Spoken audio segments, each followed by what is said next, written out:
patches.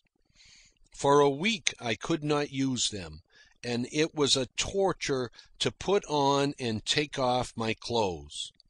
I swore, never again. The game wasn't worth it. The price was too stiff. I had no moral qualms. My revulsion was purely physical. No exalted moments were worth such hours of misery and wretchedness. When I got back to my skiff, I shunned the idler. I would cross the opposite side of the channel to go around her. Scotty had disappeared. The harpooner was still about, but him I avoided. Once, when he landed on the boat wharf, I hid in a shed so as to escape seeing him. I was afraid he would propose some more drinking, maybe have a flask full of whiskey in his pocket. And yet, and here enters the necromancy of John Barleycorn, that afternoon's drunk on the Idler had been a purple passage flung into the monotony of my days. It was memorable.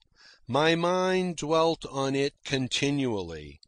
I went over the details, over and over again. Among other things, I had got into the cogs and springs of men's actions. I had seen Scotty weep about his own worthlessness and the sad case of his Edinburgh mother who was a lady. The harpooner had told me terribly wonderful things of himself. I had caught a myriad enticing and inflammatory hints of a world beyond my world, and for which I was certainly as fitted as the two lads who had drunk with me. I had got behind men's souls. I had got behind my own soul and found unguessed potencies and greatnesses. Yes, that day stood out above all my other days. To this day it so stands out. The memory of it is branded in my brain. But the price exacted was too high. I refused to play and pay and returned to my cannonballs and taffy slabs.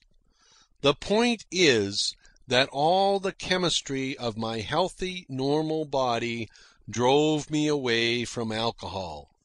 The stuff didn't agree with me. It was abominable.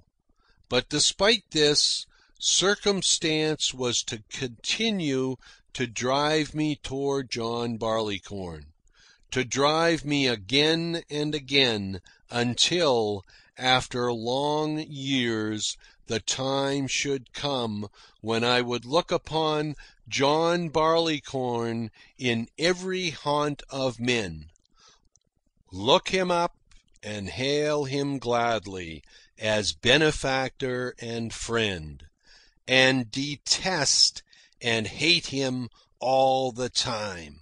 Yes, he is a strange friend, John Barleycorn.